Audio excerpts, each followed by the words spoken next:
은혜로우시고 긍휼히 여기시는 하나님, 이런 제목으로 느헤미야 강의를 이어가겠습니다.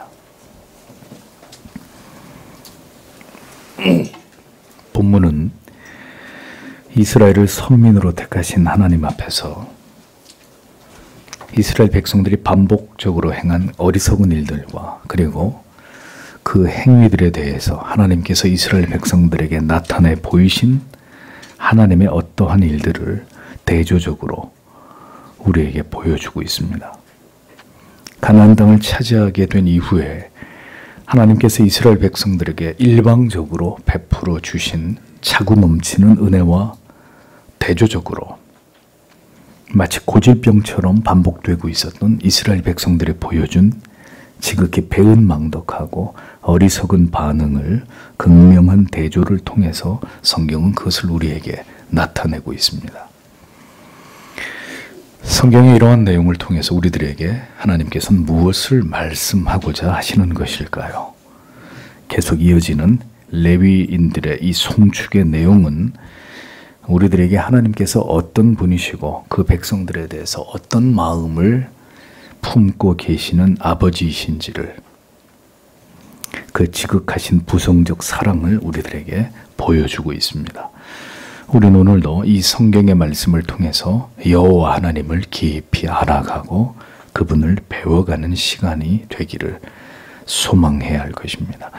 23절에서 25절의 말씀을 다시 직역을 하면 이런 뜻이 됩니다.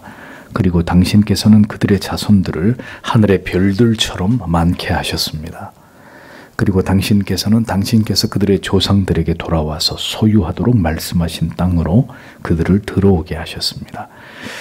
그리고 그 자손들이 들어왔습니다. 그리고 그들이 그 땅을 소유했습니다.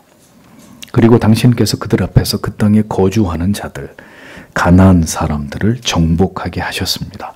그리고 당신께서는 그들을 그들의 손에 두셨습니다. 그리고 그들의 왕들과 그 땅의 백성들을 그들의 임의대로 그들에 대하여 행하도록, 그리고 그들이 요새화된 성읍들과 기름진 땅을 취했습니다. 그리고 그들이 모든 좋은 것이 가득한 집들, 파서 만들어진 우물들, 포도원들과 감람원들과 풍부한 과목을 소유했습니다. 그리고 그들이 먹었습니다. 그리고 그들이 만족했습니다. 그리고 그들이 살찌웠습니다. 그리고 그들이 당신의 그 큰 성함 중에 스스로 즐겼습니다. 이렇게 기록이 되어 있습니다. 하나님께서 어떻게 이스라엘이라는 나라와 민족을 일으켜 세워 가셨는지를 성경은 계속해서 그것을 말씀하고 있습니다. 하나님은 이스라엘 자손들을 하늘의 별들처럼 많게 하셨습니다. 출애굽 직후의 인구조사 결과는 그들이 장정만 60만이 넘는 큰 민족을 이루었다는 것을 보여줍니다. 요셉을 통해서 이집트에 거주하게 된 야곱의 아들들을 통해서 형성된 이스라엘 민족이 430년 동안 이렇게나 큰 민족을 이루었다라는 것을 보여주는 것입니다.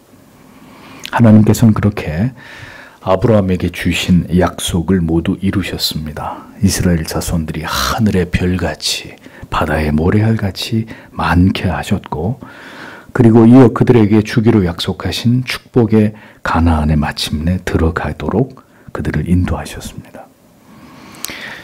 하나님께서는 약속하신 것을 반드시 이루시는 분이십니다. 그 위대한 약속의 주체가 하나님이시기 때문에 그 모든 약속은 반드시 성취된다는 것을 성경은 우리에게 보여주고 있습니다. 우리는 이 진리를 굳게 믿어야 합니다. 약속하신 것을 반드시 이루시고 그것을 위해서 자기 백성을 이끌어가고 계시는 하나님은 언약의 하나님이시다라는 것입니다. 그러므로 그리스도인들에게는 하나님의 그 약속이 소망입니다. 만사가 그냥 잘 될 거야 라고 믿는 이런 기대는 믿음이 아닌 것이고 참는 소망이 아닌 것이고, 하나님이 우리에게 주신 그 약속이 우리가 믿고 의지하고 붙들어야 할 바이다 라는 것입니다. 여호와 하나님은 자기 백성들에게 약속을 하시고 그 약속을 반드시 지키시는 하나님으로 성경은 하나님을 일관되게 이렇게 묘사하고 있습니다. 우리는 연약하고 쓰러지고 넘어질지라도 거듭 배반하고 돌아서는 자들이지만 인내와 자비와 긍휼이 무한하신 여호와 하나님께서는 반드시 우리를 이끌어 그 선하신 뜻과 계획을 그 인생 안에서 이루고야 마시는 아버지십니다. 이것이 성경이 우리들에게 보여주고 있는 여호와 하나님이십니다. 여러분은 하나님을 믿고 계십니까? 하나님에 대해서 뭘 믿고 있는 것입니까? 신앙이 성장하지 않는 가장 큰 이유는 하나님에 대해서 피상적이고 관념적인 막연한 그 지식에서 한 발짝도 더 나아가지 못하기 때문입니다. 성경의 진리를 바탕으로 하나님에 대한 풍성한 지식을 소유해야 하고 그리고 그 지식을 바탕으로 하나님을 구하고 하나님을 깊이 경험해 나아가는 일은 신앙 안에서 필수 불가결한 요소입니다.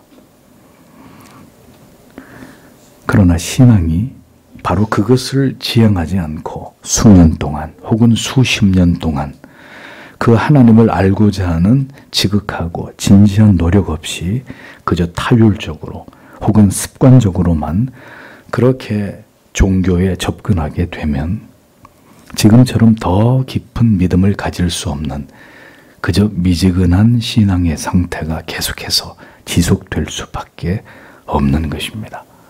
빌립보서 1장 6절은 너희 속에 착한 일을 시작하신 이가 그리스도 예수의 날까지 이루실 줄을 우리가 확신하노라 라고 말씀하고 있습니다. 시작하신 분께서 이루신다는 말씀은 구약과 신약의 전체 말씀에서 계속 강조되고 있는 진리입니다. 우리가 이루는 것이 아니라 우리를 붙들고 그것을 이루어 나아가시는 하나님께서 우리를 이 땅에 존재하게 하신 분께서 그 모든 선하신 뜻을 온전히 이루신다. 성경은 이렇게 말씀합니다. 캔버스에 그림을 그리기 시작한 화가만이 그 프레임 안에 어떤 그림이 나올지를 알고 있듯이 인생의 주인이 되시는 하나님만 그 모든 것을 아시고 오늘도 하나님의 뜻대로 우리를 그려가고 계시는 것입니다. 그러게 하나님을 우리에게 소개하시는 것은 그 모든 것을 마침내 이루실 하나님만을 우리가 의지하고 우리가 그 하나님을 절대적으로 신뢰하면서 그 뜻을 따라서 하나님의 백성들이 살아가는 것을 하나님께서 원하시기 때문입니다. 하나님께서 그 가나안 땅을 차지하도록 하셨다 이렇게 기록합니다. 주께서 그 땅 가나안 거민으로 저희 앞에 복종케 하실 때 가나안 사람과 그 왕들과 본토 여러 족속을 저희 손에 붙여 임의로 행하게 하심에 이렇게 성경이 기록하고 있습니다.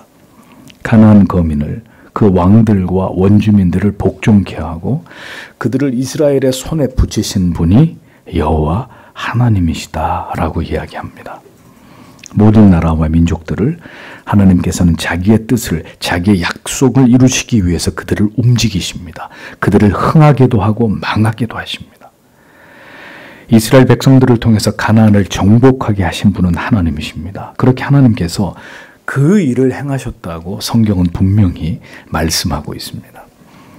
자, 이 부분에서 우리가 생각해 봐야 될 부분은 이것입니다.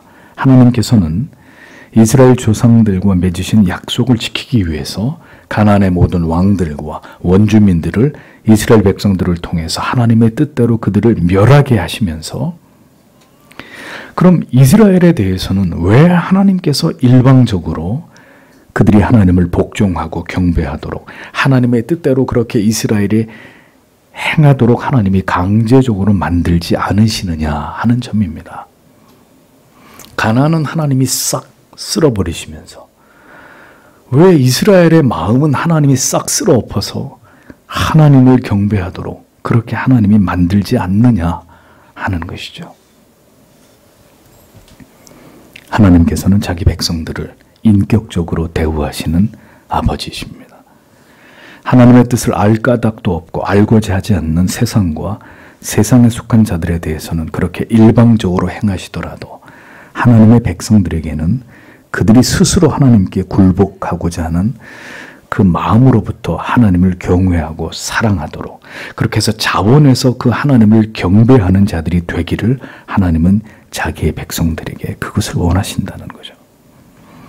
그렇게 되도록 하나님께서는 오랜 시간 속에서 그들을 설득하시고 그들에게 하나님 자신을 알리시고 그들을 향한 그 하나님의 사랑과 자비와 긍휼을, 그리고 오래 참으심을 보이시는 것입니다.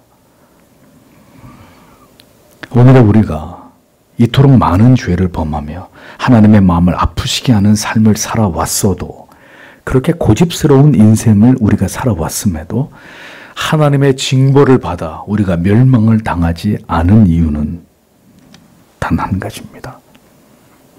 그 하나님의 변치 않으신 자기 백성들을 향하신 성품이 우리에게 이 자리에 있는 바로 당신을 향하고 계셨기 때문입니다. 이어지는 말씀은 25절에 하나님께서 이스라엘 백성들에게 가나안 땅을 주심으로 그들이 누리게 된 모든 것들에 관해서 기록을 하고 있습니다. 견고한 성들과 기름진 땅을 취하게 하셨고 아름다운 물건들이 가득한 집을 거저 얻게 하셨습니다. 사람이 파놓은 우물, 포도원, 감람원, 수많은 과목들을 이스라엘 백성들이 거저 얻게 되었다고 기록하고 있습니다. 그로 인해서 이스라엘 백성들이 어떻게 됐습니까? 배불리 먹고 살이 찌게 되었고 하나님의 큰 복을 즐겼다고 성경은 똑똑히 기록하고 있습니다. 그러니까 보십시오. 이스라엘이 건설하지도 조성하지도 않은 모든 것들을 하나님께서 그들에게 얻게 하셨습니다. 견고한 요새와 그리고 성읍들, 기름진 땅, 모든 좋은 것이 구비된 가나안 원주민들이 살던 집들, 그들이 만든 우물, 포도원, 감람원, 풍부한 유실수, 다 그들의 것이 되게 하셨습니다. 하나님이 그렇게 하셨습니다. 하나님이 그 모든 것들을 그들을 위해서 허락하셨습니다. 그들이 만든 것이 아닌, 그들이 땀을 흘려 얻은 것들이 아닌 것들을 하나님이 모두 그들로 하여금 얻게 하셨습니다. 왜일까요? 하나님이 그들에게 주셨다는 사실을 반드시 각인시키기 위함입니다. 하나님이 이 모든 것들을 그들에게 주신 것이라는 것을 이스라엘 백성들에게 분명하게 알게 하고자 하셨던 것입니다. 우리가 처음 예수를 믿게 되었을 때 하나님께서 놀라운 은혜를 베풀어 주셨습니다. 기도가 응답되게 하시고 하나님의 도우심을 놀랍게 경험하게 되는 그런 일들을 우리가 신앙을 가지고 성장하는 과정 속에 겪었습니다. 내가 노력한 것에 비해 더 많은 것을 우리의 인생 속에서 얻게 하실 때가 있었습니다. 사실 그때가 하나님을 지극히 경외하고 사랑했어야 하는 때입니다. 그러나 이스라엘 백성들이 그러한 하나님의 호의의 이유를 전혀 알지 못했듯이 우리도 인생을 살면서 우리의 믿음이 자라가는 과정 속에 우리가 좋은 것을 누리고 맛보고 있을 때는 그것을 전혀 알지 못했다는 것입니다. 모두가 내가 잘나서 그렇게 된 것이라고 그렇게 생각하고 살았다는 이야기죠. 우리가 하나님의 자녀로서 우리의 믿음이 성장하게 되는 과정 속에서 하나님께서는 선물과 같은 특별한 은혜를 베풀어 주셨습니다. 나의 노력이라기보다는 정말 하나님이 도우셨고 역사하셨고 응답하셨다고 밖에 믿어지지 않는 일들을 우리로 하여금 겪게 하셨습니다. 원하는 학교에 입학을 하기도 하고 어려운 시험에 합격을 하기도 하고 바라던 직장에 취업을 하기도 하고 사업이 번성해서 많은 돈을 벌도록 역사하기도 하셨습니다. 기적처럼 병이 낫기도 하고 어떤 어려운 일에서 기가 막힌 방법으로 그것으로부터 벗어나게 되는 놀라운 일들을 경험하게 하신 여러분들에게 그런 기억이 분명히 있으실 겁니다. 그때 여러분은 생각했을 것입니다.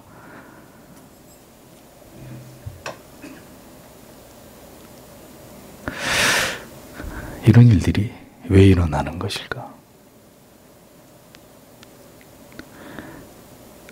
이것이 정말 하나님의 은혜로구나. 정말 하나님이 내 기도를 들어주셨구나. 하나님이 어떤 아버지시길래 나 같은 자에게 이런 은혜를 베풀어 주시는 것일까? 사실 우리는 더 진지하게 우리 인생에 찾아온 그런 귀하고 복되고 좋은 시간들 속에서 그것을 더 붙들고 생각하고 고민하고 하나님 앞으로 나아갔어야 했습니다. 때로 인생에서 그런 일들을 우리가 겪게 되는 것은 우리의 신앙이 성장하는 가운데 일어나게 되는 그 모두가 하나님께서 우리에게 그 하나님 자신을 각인하시는 한 방법이고 과정이었다는 것을 여러분 이제는 그것을 생각하실 수 있어야 합니다. 신자가 되고 믿음이 자라는 과정에서 그렇게 하나님께서 우리에게 뜻밖의 선물 같은 그런 은혜들을 베풀어 주십니다. 그런데 문제는 우리에게 아직 하나님에 대한 깊은 지식도 믿음도 없기 때문에 인생이 어떻게 하느냐. 이내 그 감격도 기쁨도 시간이 지나면 다 잊어버리는 것입니다. 그래서 하나님이 하셨다라는 느낌이 전혀 없는 건 아니었는데 시간이 지나면 다 잊어버리고 그저 그것이 내 운명이었겠거니 그저 내가 잘해서 이 모든 것들을 내가 얻은 것이겠거니 이렇게 생각한다는 것입니다. 하나님을 깊이 알 수 있는 그 절호의 기회가 하나님의 모든 호의가 우리의 무지와 어리석음으로 인해서 모두 잊혀져 버리고 그때는 그것을 하나님의 은혜라고 인지하고 인식하지 못하는 일들이 그렇게 우리의 지나간 과거 속에서 일어나 버렸다는 것입니다. 우리의 무지와 어리석음은 그것이 나를 하나님의 자녀로 빚어가시는 하나님의 은혜라고 여기지 않고 그저 내가 잘나서 그렇게 된 것이라고 생각하고 그 시간들을 어리석게도 다 그냥 지나가 버리게 되었다는 거죠. 인생이 그렇게 어리석기 그지없는 존재라는 것입니다. 이스라엘 백성들도 하나님께서 그들에게 거저 주신 그 모든 것들을 충분히 즐거워하고 그 모든 복을 누렸지만 그들의 마음은 여전히 그 모든 것을 주신 하나님을 향하고 있지 않았습니다. 그러하기에 그들은 하나님에 대해서 그토록 쉽게 변절했고 다시 하나님과 멀어지기 시작했던 일들을 반복했던 것입니다. 그들은 여전히 여호와 하나님을 깊이 알고 믿고 있지 않았기 때문이라는 거죠. 하나님의 호의를 통해서 하나님께 더 가까이 나아가는 자들이 지혜로운 자들입니다. 하나님의 호의와 선대가 계속되어도 그 이유를 깨닫지 못하고 어리석게도 자기의 인생을 자기의 것으로 여기고 자기의 모든 삶이 형통한 것이 모두 자기의 능력이라고만 생각하면서 고집스럽게 이를 통해서 더 깊이 하나님을 알아가고자 하는 거룩한 동기를 갖지 못할 때 그 믿음이 깊어지지 못하게 된다면 결국 다시 불신과 의심으로 뒷걸음질 치는 일들이 일어날 수밖에 없게 되는 것입니다. 또다시 하나님을 시험하려 드는 어리석음이 반복될 수밖에 없는 것이 인간이라는 것입니다. 26절을 보십시오. 그러나 그들이 반항했습니다. 그리고 그들이 당신께 반역했습니다. 그리고 그들이 당신의 율법을 그들의 등 뒤에 던져버렸습니다. 그리고 그들이 당신께 돌아가게 하려고 그들에게 대해 엄숙히 경고하던 당신의 선지자들을 그들이 죽였습니다. 그리고 그들이 큰 모욕들을 행했습니다. 라고 기록하고 있습니다. 하나님의 거듭되는 호의와 은혜와 우리를 선대하시는 그 의미를 올바로 이해하지 못할 때 인생은 거만해지고 교만해질 수밖에 없습니다. 하나님을 거듭 멀리할 수밖에 없는 존재가 바로 인간입니다. 그것은 우리가 모두 죄와 부패에서 시작된 존재이기 때문이죠. 이스라엘 백성들은 다시 하나님을 향해서 그 무지하고 어리석은 강팍한 고개를 쳐들게 됩니다. 하나님을 향해서 반항하고 불순종하고 하나님의 율법을 거역하고 버렸다고 말씀하고 있습니다. 순종치 아니하고 거역하며 율법을 등 뒤에 두고 이스라엘 백성들이 하나님께 대해서 범한 죄를 보십시오. 그러니까 언제든지 하나님을 향해서 이렇게 행할 수 있는 자들이 우리들입니다. 하나님께서 베푸신 그 은혜와 사랑을 모두 잊어버리고 그것이 하나님께로부터 나에게 주어진 것이라는 사랑이라는 것을 생각지 못하고 하나님을 향해서 폐역과 강팍을 행하고 불순종과 배역과 거역을 행할 수밖에 없는 것이 바로 죄인들인 우리들의 모습이다라는 것입니다. 그러니까 이 모든 일들이 하나님께 호의를 받기만 하고 그 하나님을 깊이 알지 않을 때 일어나는 일들이라는 거예요. 우리에게 선물 같은 은혜와 복을 주실 때 왜 나에게 이렇게 대하여 주시는지, 왜 나를 이렇게 사랑해 주시는지, 인생에 찾아온 어떤 시간을 통해서 하나님을 더 깊이 알고자 하지 않고 나에게 지금 주어진 이 복의 겨운 현실에만 안주할 때 인간은 언제든지 다시 하나님을 버릴 수 있는 존재가 된다. 이것을 잊어서는 안 되는 것입니다. 지금 여러분이 누리고 있는 모든 것이 모두 여러분의 능력 때문이라고 생각하시는 것입니까? 착각하지 마십시오. 하나님의 호의입니다. 다시 돌아설 것이라는 것을 아시면서도 하나님께서 그대에게 베푸신 하나님의 선하심입니다. 언젠가 돌아오게 되었을 때 그 모든 것이 나를 향한 사랑이었음을 생생하게 깨닫게 하시기 위한 그 하나님의 열심이었다는 것을 지금 당신이 전혀 모르고 있을 따름입니다. 많은 사람들이 하나님의 특별한 사랑과 은혜와 놀라운 복을 경험하고도 다시 불신앙의 자리로 돌아간 이유가 바로 여기에 있는 것입니다. 그들은 하나님의 율법 따위를 등 뒤로 던져버렸습니다. 깊은 은혜와 깨달음과 그 속에서 나를 사랑하시는 하나님의 그 지극한 사랑하는 마음도 긍휼도 전혀 깨닫지 못한 채로 그 하나님이 우리에게 행하신 모든 선하신 것을 휴지 조각처럼 여겨버렸다는 겁니다. 하나님의 사랑을 깊이 대면하지 못할 때 언제나 하나님께 드리는 예배는 우리의 이익이나 우리의 다급함 앞에서 언제든 간단히 생략될 수밖에 없는 그 가치 이상이 되지 못하는 것입니다. 하나님을 깊이 알아 인격적으로 그 하나님을 경험하지 못할 때 결국 하나님을 경외하지도 사랑하지도 않는 기계적인 신앙의 습관만 가진 그런 교인이 될 뿐입니다. 그러한 삶에 만약에 감당하기 힘든 고난과 시련과 시험이라도 닥치게 되면 반대로 생각지도 않은 어떤 번영이나 형통의 시간이 찾아오게 되면 그가 어떻게 될까요? 그 모든 것을 감당하거나 통제하지 못하게 되고 결국 자신의 형식적이던 신앙을 마치 쓰레기 잡동사니처럼 취급해서 간단히 등 뒤로 던져버리는, 그래서 신앙의 자리를 이탈해버리는 일들이 마침내 벌어지게 되는 것입니다. 그 믿음이 늘 그 자리에 머물러 있다가 결국은 배도의 자리에까지 미끄러지게 되는 이런 일들은 피할 수 없는 일이 되고야만 하는 것입니다.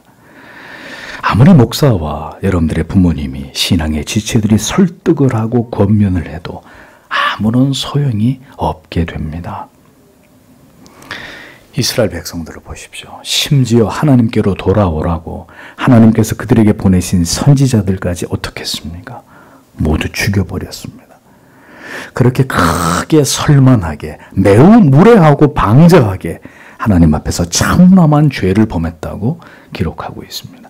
하나님께서 그 대리인으로 하나님의 뜻을 전하시는 선지자들을 보내는데도 불구하고 그들을 통해서 이스라엘로 하여금 돌이키고 회개할 것을 거듭 촉구하셨어도 이스라엘 백성들은 도리어 그 선지자들까지 다 죽여서 하나님을 모욕했다고 적고 있습니다. 하나님을 대신하여 그 타는 마음으로 여러분의 부모님이, 목회자가 하나님의 말씀을 대언하여 지엄하게 꾸짖고 책망하고 훈계하고 설득해도 그것을 업신여기는 것이죠. 그것이 이 시대에도 하나님의 뜻을 전하는 선지자를 죽이는 것과 같은 그런 죄라는 것을 여러분은 분명히 깨달으셔야 합니다.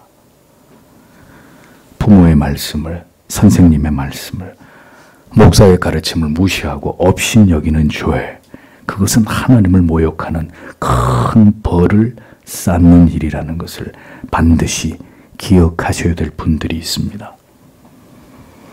하나님께서는 은혜를 베풀어 주시고 선대하시고 일방적으로 값없이 복을 주셨음에도 이스라엘이 하나님을 대적해서 이같이 악을 행할 때 하나님은 그것을 그저 구경만 하고 계시는 분이 아니십니다. 그냥 이웃집에 마음씨 좋은 할아버지처럼 뭘 해도 허허 웃고 있는 하나님은 그런 분이 아니십니다. 하나님께서 그 사랑하시는 이스라엘 백성들을 어떻게 대하셨고 이에 대해서 이스라엘이 또다시 어떤 어리석은 모습으로 죄를 반복했는지를 성경은 이어서 기록합니다. 27절, 28절을 보겠습니다. 그리고 당신께서 그들을 대적들의 손에 주셨습니다. 그리고 그들이 그들에게 고통을 당하게 했습니다. 그리고 그들이 그들의 고통 때에 당신께 부르짖었습니다. 그리고 당신께서 하늘로부터 들으셨습니다. 그리고 당신께서 당신의 크신 긍휼들로 그들에게 구원할 자들을 주셨습니다. 그리고 그들이 그들의 대적들의 손으로부터 그들을 구원하게 하셨습니다. 그러나 그들이 쉴 때에 그들이 당신 앞에서 다시 악을 행하였습니다. 그리고 당신께서 그들을 그들의 대적자들의 손에 놓아두셨습니다. 그리고 그들이 그들 위에서 지배했습니다. 그러나 그들이 돌아왔습니다. 그리고 그들이 당신께 부르짖었습니다. 그리고 당신께서 하늘로부터 들으셨습니다. 그리고 당신께서 그들을 당신의 은혜를 따라서 여러 번 구원하셨습니다. 라고 기록이 되어 있습니다.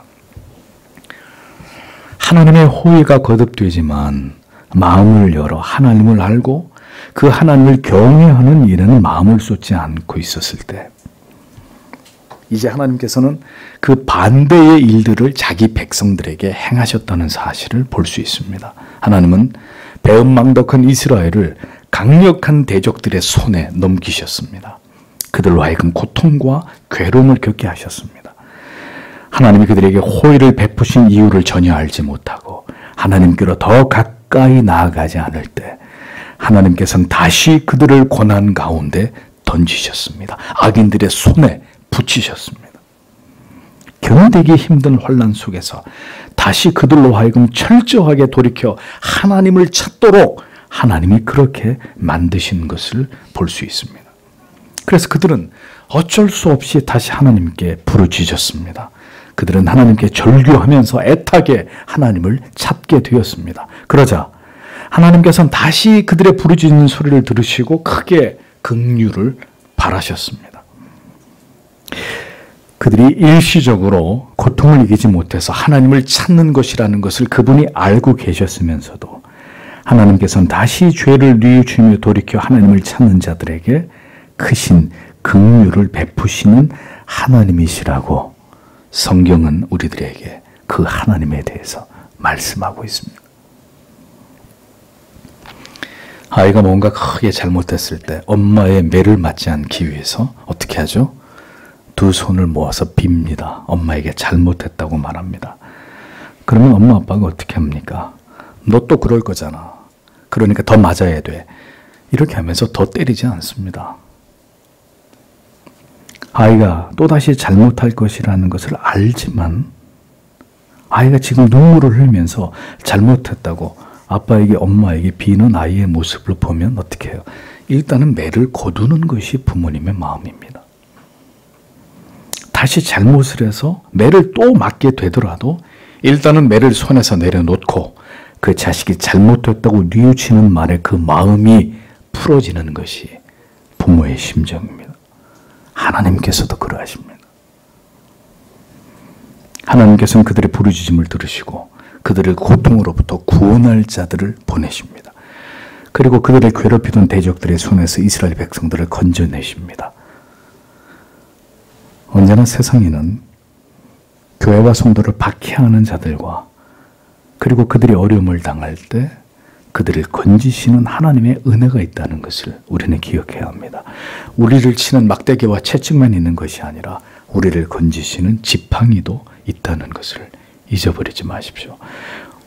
우리의 인생의 모든 날들이 우리가 경험하게 되는 모든 상황들이 그리고 만나게 되는 사람들이 그렇게 우리에게 괴로움과 고통을 주는 사람만 있는 게 아니라 우리를 그 어려움 가운데서 건져내고 위로하고 다시 바른 신앙의 길로 이끌어주는 하나님이 우리에게 보내시는 고마운 분들도 존재한다는 것을 잊어버리지 마십시오. 그러니까 이 모든 일들이 우리를 이끌어 가시는 인도해 가시는 하나님의 섭니다 라는 것을 알아야 합니다.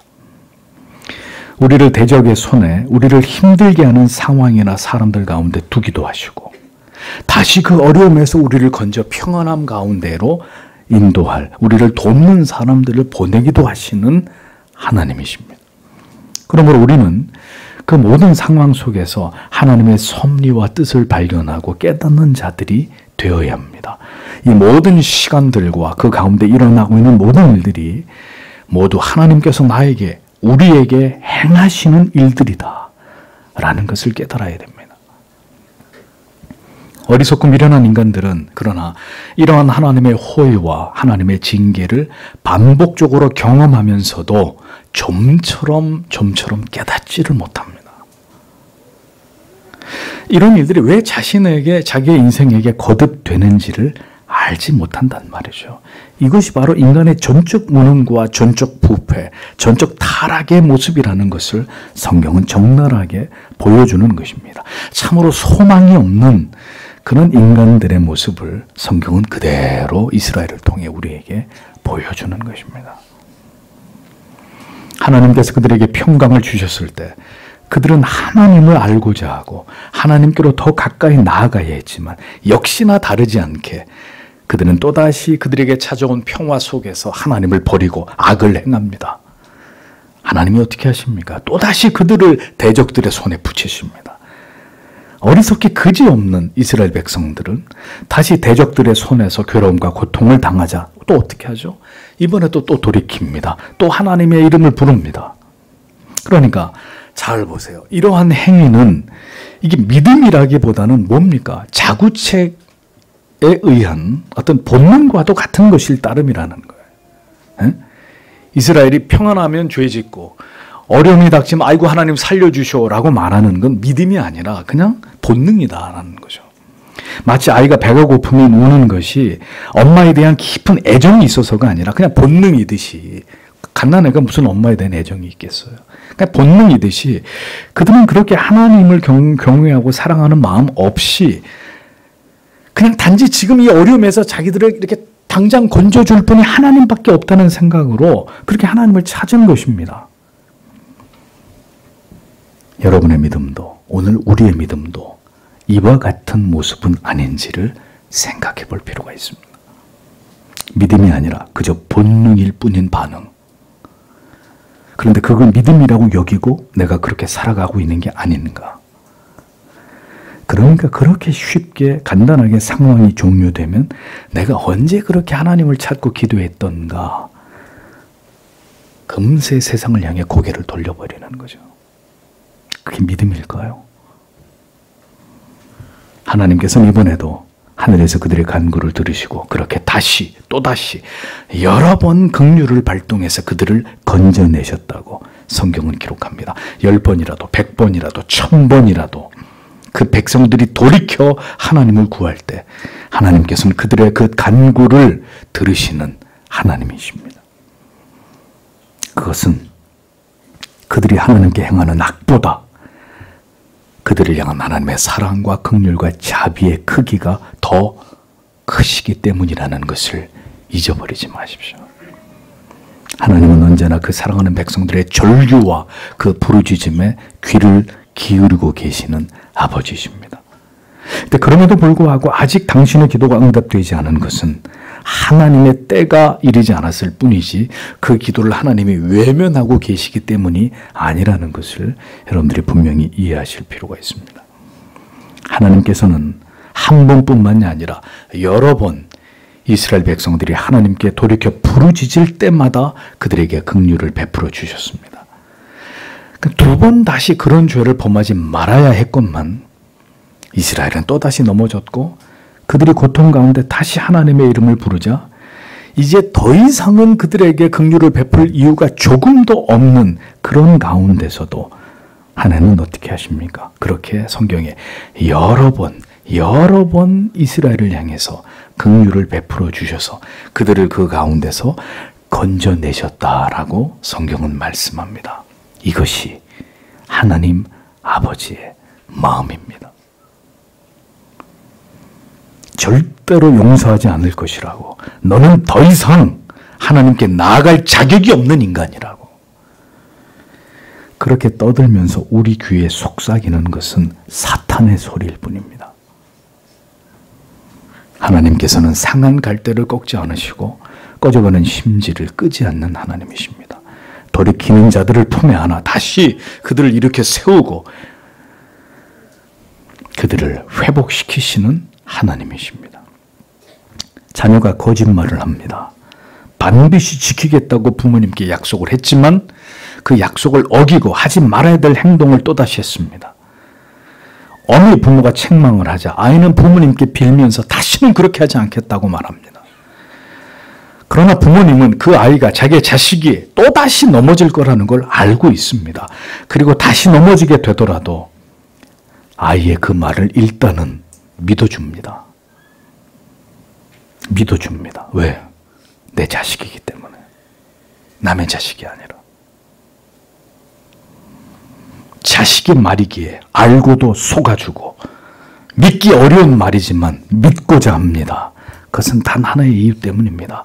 그 자녀를 지극히 사랑하기 때문입니다.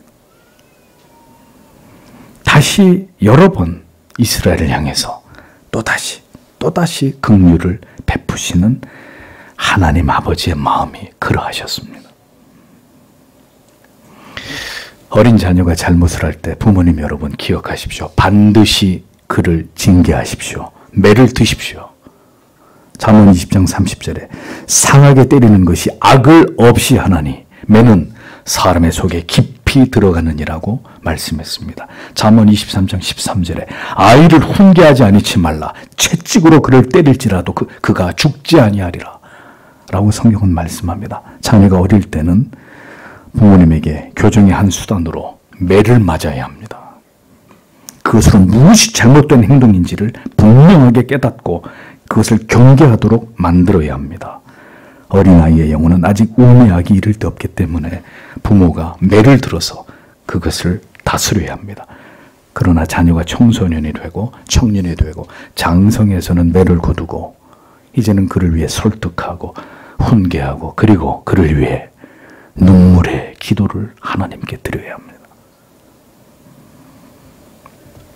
아이가 잘못을 깨닫고 뉘우치고 그 태도와 말을 고치면 다시 뜨겁게 그 아이를 끌어안아 사랑해 주십시오. 반드시 그렇게 하셔야 합니다. 누가 되었든 동일하게 아이들을 그와 같은 방식으로 다스리십시오. 이 썩어 빠진 세상의 교육 따위를 쫓아가지 마시고 매로 여러분들의 자녀들을 다스리십시오. 그것이 하나님께서 자기 백성들을 대하시는 방법이고 그들의 어리석음을 고치시는 길입니다. 보십시오. 동일한 패턴이 계속 반복되고 있습니다. 이스라엘이 범죄하고 하나님께서 대적을 들어 그들을 치시고 이스라엘이 회개하고 하나님을 찾으면 하나님이 다시 그들을 용서하시고 고통에서 건지십니다. 이스라엘이 평안해지면 또다시 범죄하고 하나님은 다시 그들을 징계하시고 이스라엘이 돌이키면 다시 그들을 구원하시는 이 하나님의 긍휼이 이스라엘의 역사 속에 계속 반복되고 있습니다. 이것이 하나님의 사랑과 긍휼과 공의를 이스라엘 백성들에게 우리들에게 가르치시는 방법이고 그 하나님에 대해서 경외하는 마음을 두려움을 그들에게 각인시키시는 하나님의 뜻입니다. 사랑과 공의, 긍휼과 지엄함 이 모두를 자기 백성을 향해 가지고 계신 하나님이시라는 거죠. 29절에서 30절에 반복되는 이스라엘의 이 어리석음과 이를 통해서 하나님이 뭘 그들에게 원하고 계시는지 하나님이 어떤 성품을 가지신 아버지신지를 계속해서 설명합니다. 그리고 당신께서 그들이 당신의 율법으로 돌이키게 하시려고 그들에 대해 엄숙히 경고하셨습니다. 그러나 그들은 교만하게 행했습니다. 그리고 그들은 당신의 계명들에 대해 듣지 않았습니다. 그리고 그들이 사람이 행하면 그가 그것들 안에 살 것인 당신의 규례들에 대해 죄를 지었습니다. 그리고 그들이 반항하는 어깨를 두었습니다. 그리고 그들의 목을 완고하게 했습니다. 그리고 그들이 듣지 않았습니다. 그러나 당신께서 여러 해 동안 그들에 대해 끌어올리셨습니다. 그리고 당신께서 그들에 대해 당신의 영으로 당신의 선지자들 통하여 엄숙히 경고하셨습니다. 그러나 그들이 귀 기울이지 않았습니다. 그리고 당신께서 그들을 그 땅들의 백성들의 손에 주셨습니다. 이렇게 적고 있습니다. 하나님이 이스라엘을 그렇게 징계하신 것은 그들이 하나님의 율법으로 돌이키게 하시기 위함이었다고 기록하고 있습니다. 그들이 하나님의 법을 지킴으로 구별된 하나님의 자녀로 이 세상에 그렇게 드러나고 그런 그들을 통해서 하나님께서는 영광을 받고자 하신 것입니다.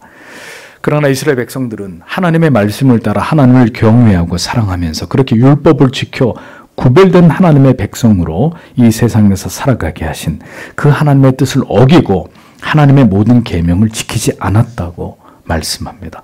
그들이 목이 곧았고 그리고 반항하는 어깨를 가지고 하나님의 말씀을 결코 듣지 않는 자들이 되었다고 이스라엘 백성들을 고발하고 있습니다.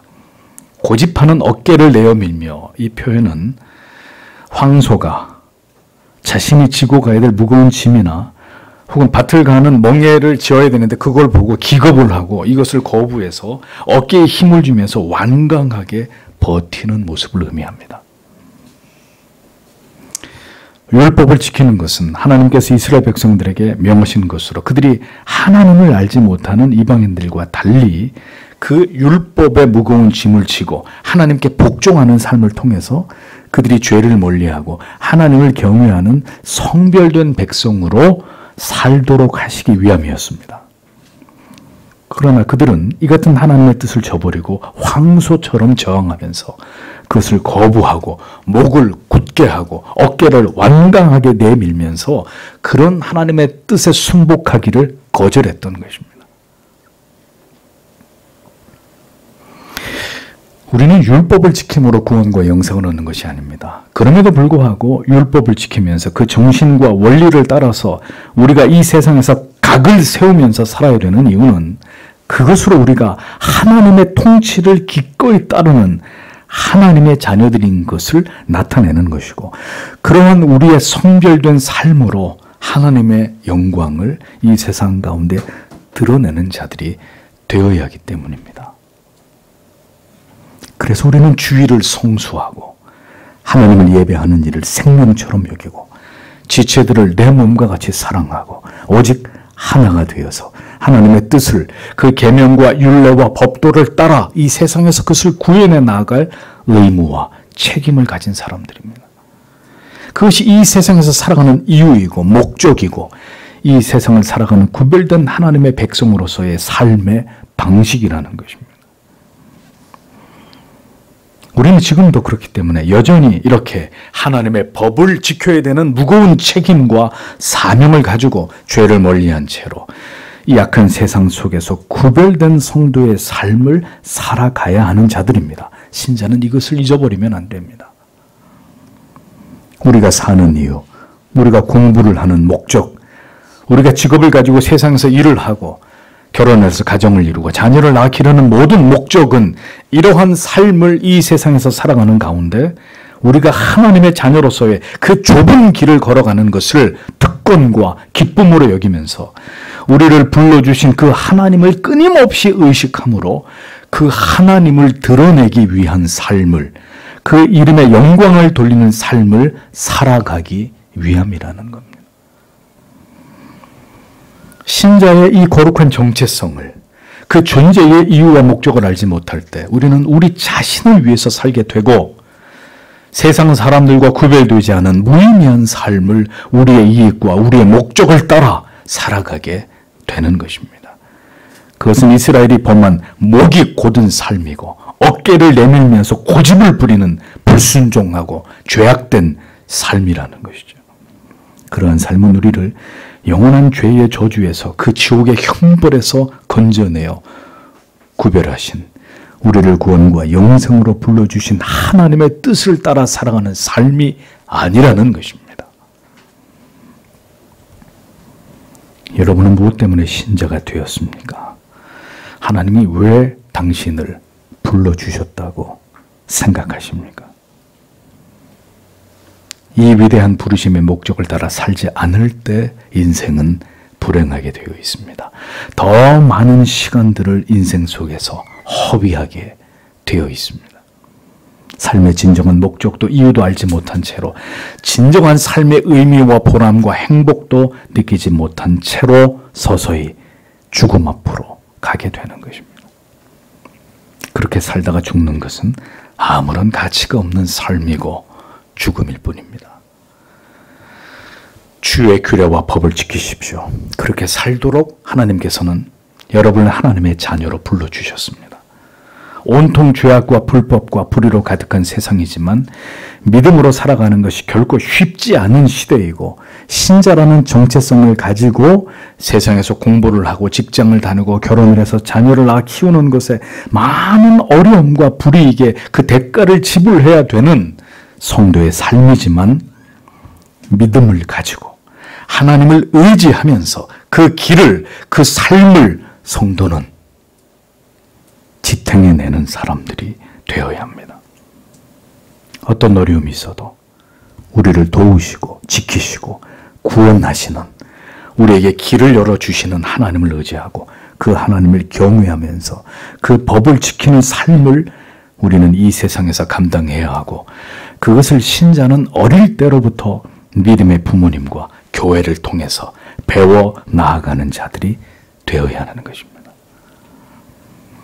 잊지 마십시오. 우리는 신자라는 정체성을 가지고 그것으로 무장하여 그리스도인으로 성장하고 성숙하여 마침내 세상에서 세상과 더불어 진검승부를 펼쳐야 되는 그리스도의 좋은 군사들입니다. 그것이 우리의 정체성입니다. 그렇게 살아가는 것이 우리를 향하신 하나님의 뜻입니다. 그러면 그렇게 우리의 자녀들이 준비되어 가고 있느냐? 그렇게 그 목적을 위해서 지금 살고 있느냐? 비록 넘어질 때가 있고 쓰러질 때가 있어도 우리가 누구인지를 기억하고 다시 일어서서 주를 의지하면서 그 삶을, 그 존재의 목적을 따라서 오늘도 우리가 최선을 다하고 있느냐? 우리는 이것을 때때로 깊이 생각해 봐야 되는 것입니다. 우리에게 다른 길은 존재하지 않습니다. 다른 길은, 다른 삶은 우리에게 허락된, 우리가 살도록 허락된 그 삶도, 그 길도 아닙니다. 그런데 신자가 부득불 어깨에 힘을 주면서 버티면서 나는 좀 더 세상에서 내 즐거움을 따라 살아야 되겠습니다 하면 그의 삶에 괴로움과 고통과 시련이 찾아오는 것은 너무나도 당연한 일이겠죠. 왜? 그가 하나님의 백성이기 때문에. 그렇게 살아선 안 되는 하나님의 소유이기 때문에. 신자의 한평생의 삶을 뒤돌아보았을 때 여러분, 절대로 그 길이 평탄할 수만은 없는 것입니다. 그 길에서 수많은 영적인 싸움들이 있었고, 그래 또 죄의 유혹 앞에 쓰러지고 넘어짐이 있었지만 그때마다 다시 이렇게 세우시는 그 하나님의 사랑의 흔적들이 발견되어야 하고, 무엇보다 무리의 우두머리 사자에게서 보여지는 그 수많은 상처들, 그 치열한 영적인 싸움으로 인한 그 영광의 상처들이 한 신자의 한평생의 삶 속에서 자랑처럼, 훈장처럼 매달려 있을 수밖에 없는 것입니다. 그가 진정한 신자의 삶을 살았다면 어떻게 신자가 이 세상을 지나가면서 그저 조용히 아무하고도 갈등을 일으키지 않고 세상의 그 날카로운 발톱과 그 이빨에 상하지 않으면서 그렇게 인생을 지나가는 일이 그게 가능하냐 하는 거죠. 응? 그런 일이 어떻게 가능하냐? 성경에 그렇게 산 사람이 있으면 단 한 명을 꼽아 보십시오. 어떻게 믿음으로 산 사람들의 삶이 그렇게 조용할 수 있습니까? 그런 삶은 신자에게 불가능한 것입니다. 마태복음 10장 34절에서 36절. 내가 세상에 화평을 주러 온 줄로 생각지 말라. 화평이 아니요 검을 주러 왔노라. 내가 온 것은 사람이 그 아비와 딸이, 어미와 며느리가 시어미와 불화하게 하려 함이니 사람의 원수가 자기 집안 식구리라 라고 주님이 말씀했습니다. 진리 때문에 우리는 세상과 원수가 되고 심지어 가족들과도 불화하게 되는 것이 좁은 문으로 들어가는 신자가 이 땅에서 지불해야 되는 대가입니다. 사랑하는 가족들에게조차도 상처를 입고 완전히 고립되는 고독을 경험하기도 하고, 신앙의 양심을 속일 수 없어서 믿음으로 내린 나의 결단들 때문에 세상에서 불이익을 받고 사람들에게 손가락질을 당하기도 하는 일들이 일어날 수밖에 없는 것입니다. 물질의 어려움을 경험하기도 하고 학업과 취업과 결혼과 육아 같은 우리가 살아있기 때문에 감당해야 되는 모든 삶의 무게들을 신자는 이 세상을 지나가는 동안 다른 누구와도 다르지 않게 온몸으로 그것을 감당하면서 살아가야 되는 사람들입니다. 그 속에서 우리는 배우고 깨닫고 깊이 경험하게 됩니다. 뭘 말입니까? 위기 속에서 하나님의 기가 막히신 도우심을, 그 하나님의 위로와 용기를, 그리고 그 하나님의 지엄하신 책망과 돌이켜 회개하게 만드시는, 다시 내 영혼을 소생시키시는 그 하나님의 은혜와 사랑을 똑똑히 체험하게 되는 것입니다. 하나님을 버리면 인생이 얼마나 황폐되고 불행해지는지를 생생하게 쓰라린 가슴을 안고 그것을 깨닫게 되는 것입니다. 그것이 하나님께서 그 백성들에게 원하시는 삶이지만 어리석은 우리들은 그 모든 것들을 족쇄로 여기고 그로부터 도망을 치려고 하고 그렇게 믿음으로 살아가는 삶을 완강하게 거부하기도 한다는 거죠.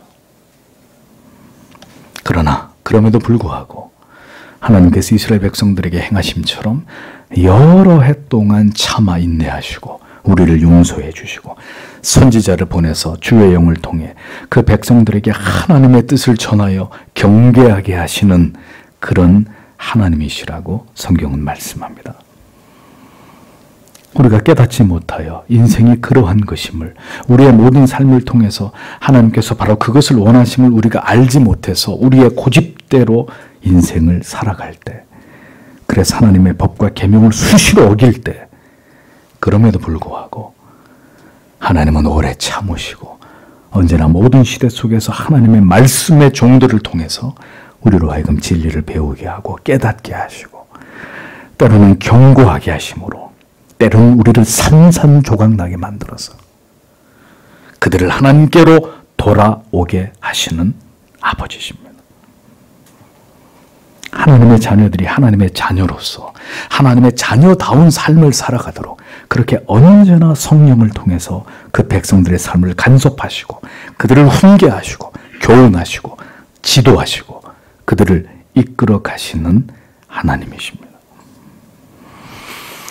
그러나 이스라엘 백성들이 그 하나님의 책망과 경고를 듣지 않을 때, 끝내 그 모든 경고를 무시하고 하나님께로 돌이키지 않을 때 하나님은 개인적으로 그리고 국가와 민족적으로 그들을 징계하십니다.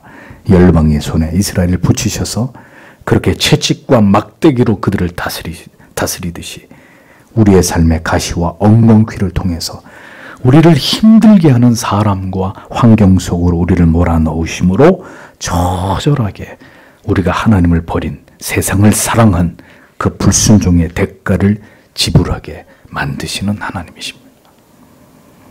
왜요? 그렇게 살아서는 안 될 자들이기 때문이죠. 그렇게 살도록 부르심을 입은 자들이 결코 아니기 때문입니다. 그렇게 언제나 하나님의 자녀들인 우리들은 거듭 하나님을 멀리 떠나서 우리가 고집하는 인생을 살아가기를 즐거워하는 자들이나 우리에 대해서 오래 참으시는 하나님께서는 이스라엘 백성들에게 그렇게 하셨듯이 오늘도 동일하게 우리를 대하시는 하나님이시라는 것을 성경은 우리에게 보여줍니다. 31절에 그러나 당신의 크신 긍휼로 당신께서는 그들에게 완전한 멸망을 행하지 않으셨습니다. 그리고 당신은 그들을 버리지 않으셨습니다. 왜냐하면 당신은 은혜로우시고 긍휼하신 하나님이시기 때문입니다. 라고 기록하고 있습니다. 오늘 본문에 두드러진 단어 하나가 눈에 들어오실 것입니다. 무엇입니까? 긍휼입니다. 27절에 크게 긍휼을 바라사, 28절에 여러 번 긍휼을 바라사, 31절에 주의 긍휼이 크심으로 은혜로우시고 긍휼히 여기시는 하나님이시니이다 라고 오늘의 본문 가운데 긍휼이라는 단어가 두드러지고 있습니다. 뭘 이야기하려고 하는 것일까요? 하나님은 긍휼의 하나님 아버지시다 라는 것입니다. 시편 103편 13절 14절에 아비가 자식을 불쌍히 여김같이 여호와께서 자기를 경외하는 자를 불쌍히 여기시나니 이는 저가 우리의 체질을 아시며 우리가 진토임을 기억하심이로다 라고 말씀하고 있습니다. 우리가 진토와 같은 부질없는 존재인 것을 하나님이 알고 계십니다. 전적으로 타락하고 부패하고 무능한 존재가 되어버린 그런 인생을 깊이 헤아리시는 아버지십니다. 아버지가 아들을 알고 어머니가 그 딸을 알듯이 인생이 그런 존재라는 것을 하나님 아버지께서 알고 계신다는 것입니다. 그러니 우리 마음대로 죄를 지어도 괜찮다는 의미가 아니라 우리가 아무리 발버둥 쳐 보아도 우리의 한계를 우리가 뛰어넘을 수 없는 존재라는 것을 우리를 창조하시고 조성하신 하나님께서 이미 모두 알고 계신다. 그런 의미입니다. 그러니 그러한 철저한 우리의 한계 속에서 오늘도 하나님만을 의지하고 십자가만을 바라보며 믿음으로 다시 일어서고 또 일어서서 하나님을 기쁘시게 하기 위해 그 삶을 감당하는 자들을 하나님이 얼마나 사랑하시고 그들을 귀하게 여기실지를 우리가 알아야 한다는 것이죠. 긍휼히 여기시는 하나님을 아는 것이 우리를 방종과 나태와 게으름으로 이끌게 하는 이유라면 그 상당히 어리석은 착각을 하고 계시는 것입니다. 종이 어떤 자를 아들로 삼아 주실 때 그 종은 이제 주인이 아닌 아버지를 위해서 충성을 다하고 아버지에게 자발적으로 순종하면서 아버지를 존경하려는 마음을 먹는 것이, 아버지를 기쁘시게 하려고 하는 마음을 먹는 것이 당연한 것이듯 신자의 삶은 우리를 불쌍히 여기사 우리를 멸하시거나 버리지 않으시는 그 하나님의 사랑의 성품과 속성을 깊이 감사하는 마음을 가지고 마음을 다해서 그 하나님을 경외하고 사랑하는 그것이어야 한다는 것입니다. 하나님의 긍휼은 그 사랑하시는 자녀들의 죄대로 그들을 대하지 않으시는 것입니다. 만약에 그러하시다면 당연히 이스라엘 백성들을 모두 다 멸하셔야 되고 그렇게 거듭 하나님을 버리고 마치 하나님을 비웃고 조롱하기라도 하듯이 그렇게 죄를 범하는 그 어리석고 미련함에 대해서 하나님이 마땅히 그들을 버려야 되는 것입니다. 그러나 하나님은 자비와 인자와 긍휼의 아버지십니다. 죽는 길로 행하는 것이 아니라 돌이켜 사는 길로 행하기를 간절히 우리에게 촉구하시는 하나님이십니다. 그 하나님의 그 같은 마음이 에스겔 33장 11절에 절절히 나타나 있지 않습니까? 주 여호와의 말씀에 나의 삶을 두고 맹세하노니 나는 악인의 죽는 것을 기뻐하지 아니하고 악인이 그 길에 돌이켜 떠나 사는 것을 기뻐하노라. 이스라엘 족속아 돌이키고 돌이키라. 너희 약한 길에서 떠나라. 어찌 죽고자 하느냐 하셨다 하라. 14절에서 16절에 이어서 가령 내가 악인에게 말하기를 너는 죽으리라 하였다 하자. 그가 돌이켜 자기의 죄에서 떠나서 법과 의대로 행하여 전당물을 도로 주며 억탈물을 돌려보내고 생명의 윤례를 준행하여 다시는 죄악을 짓지 아니하면 그가 정령 살고 죽지 않을지라. 그의 본래 범한 모든 죄가 기억되지 아니하리니 그가 정령 살리라. 이는 법과 의를 행하였음이니라. 이렇게 기록되어 있습니다. 하나님의 마음은 그 백성들이 하나님의 징계를 통해서 선지자들의 피 맺힌 호소를 통해서 부디 죄를 깨닫고 돌이켜 회개함으로 그들이 용서를 받고 다시 사는 것입니다. 다시 하나님 앞에서 하나님을 경외하고 그들의 구별된 삶을 살아 하나님의 이름을 높이며 명예롭게 살아가는 것입니다. 하여 오늘도 하나님을 향한 모든 불신과 반감을 거두고 그 하나님께 엎드리기를 하나님께서는 당신에게 요구하십니다. 하나님을 멸시하고 그 구원의 도를 거부하는 것이 아니라 그 앞에 엎드려 그 하나님의 긍휼과 자비하심을 믿고 죄를 회개함으로 주 예수 그리스도께서 나의 구주이심을 믿고 하나님의 자녀가 되는 것을 하나님께서는 간절히 바라시는 것입니다. 하나님은 은혜로우시고 긍휼이 많으신 아버지십니다. 시편 103편 15절에서 18절에 인생은 그날의 풀과 같으며 그 영화가 들의 꽃과 같도다.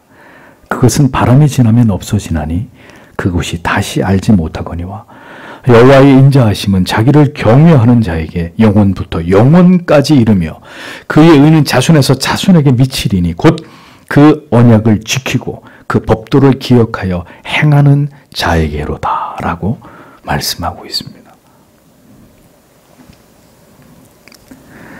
덧없는 인생이 의지하고 소망하고 바라볼 대상은 오직 여호와 하나님뿐임을 기억하십시오. 쉬말라 비틀어져 버리는 풀과 그 풀잎에 맺힌 이슬과 같은 것이 인생일 따름입니다. 코끝에서 호흡이 떠나는 날, 우리가 그렇게 좋아하고 즐겨하던 모든 것들을 일순간에 멈추어 버리고 지체 없이 하나님께로 돌아가야 될 자들이 우리들입니다. 여호와를 경외하며 그 언약을 곧게 붙들고 그 법도를 지켜 행한 자에게는 영원부터 영원에 이르는 하나님의 그 인자하심이 영생에 이르는 복을 누리게 되고 그토록 돌아오기를 간청하시며 간곡히 불렀어도 하나님의 그 부르심에 끝내 응답하지 않고 주 예수 그리스도를 구주로 믿지 않은 그 목이 곧은 모든 자들은 영원히 불타는 지옥의 불못에 떨어져 끝없는 고통을 받게 될 것입니다.